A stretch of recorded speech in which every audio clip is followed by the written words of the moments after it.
Ladies and gentlemen, this is a slightly different sort of video than the other Steel Donuts stuff we've done. With me is just Connor. Somebody asked us if we would be so kind to kind of do a plot summary of the events of Yoahimune up to this point. And I can understand why. It's a very confusing story, especially if you're not reading it yourself. At the time this video is released, we are halfway through the story. There's a prologue, chapter 0, and then another, 20 chapters. Right. So this will be from the prologue through chapter 10. Right. So the first half, really. Now, I want to say before we really get underway with the plot summary, this isn't a substitute for watching the videos or reading the chapters, because we are going to be leaving out all the fight scenes and other scenes that go absolutely nowhere and contribute nothing to the plot. Yeah. Which is a lot of the story. We're just going to be covering the characters and the plot points that actually matter. Yeah. So yeah, let's just get started, I guess. Okay. In the prologue, we are introduced to three characters who form Phantom Unit. Bret Fraga, Ichimaru Kai, and Vega. Ichimaru Kai is a complete bastard and a serial killer, but he's for some reason part of the team, and after some mission, he goes missing, and the team disbands. That's all that happens in the prologue. Yeah. And then Chapter 0 introduces our main character, License Arc. He shows up back in town, he kills some terrorists, and he goes to see his boss, Commander Hayate. Yep. Chapter 1 is actually just a bunch of side character shit. It doesn't matter, mostly. Except that Arc reveals that he has amnesia and is confused about the identity of Ichimaru Kai. Ooh. Yeah. So Chapter 2, Hayate calls him back, and Arc meets Briggs Erde, who is a secret agent or something, and Arc immediately doesn't trust Briggs. And that's basically what happens in Chapter 2. That's pretty much it. Chapter 3...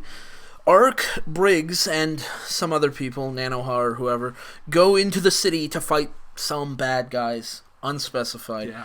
Arc is still really suspicious of Briggs, but then mid-battle he goes to meet Vega, who reveals some inconsistencies with Briggs' backstory. So then he goes back to the fight scene, and he confronts Briggs, and Briggs drops his disguise, and it turns out that Briggs Erde is actually Canard Erde, who is a clone of Arc, but at the time and for the rest of the story, there is no reason given why Arc has a clone at all. And then Arc and Canard have a really quick fight. Basically, Canard attacks Arc, and the chapter ends. Yeah.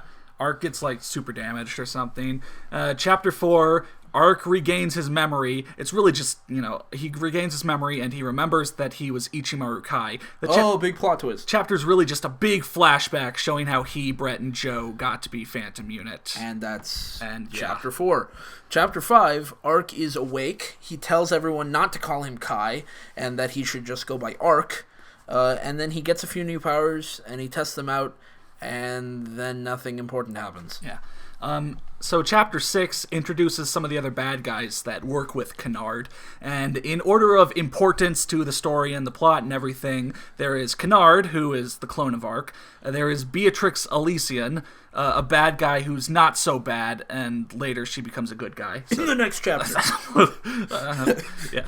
There's Ghibli Primatist, who is the leader of the whole group.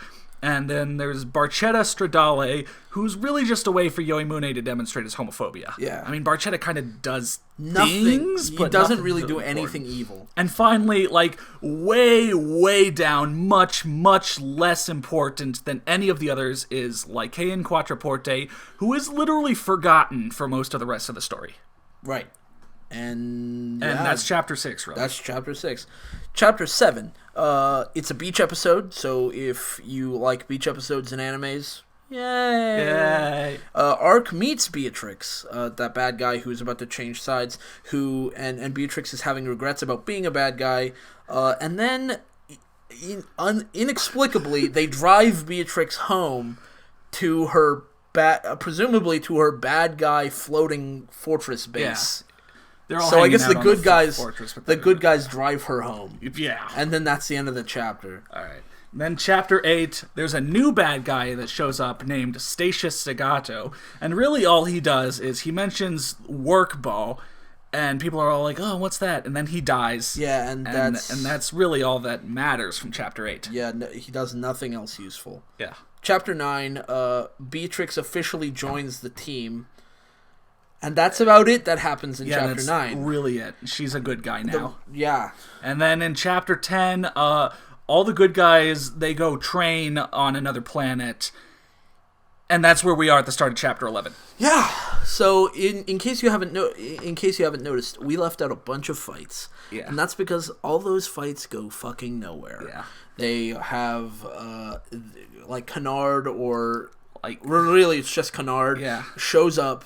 I mean, Arc fights him for about 10 minutes, and then every time he just goes away. He just leaves. Every time the bad guys show up, there's a fight, and then everyone just leaves. Yeah. And there's another one a chapter or two later. Yeah, and we left all those out, which cuts a huge chunk out of the story. Yeah, so that's the start of Chapter 11. I mean, really, all that's different now is that Beatrix is a good guy, and there's this work bow thing. Right, they've got the name work bow, but they don't know what it means. Yeah. Or what they stand for. Okay, so yeah. That's the first half of Yoahimune. Yeah. So thanks for watching, I guess.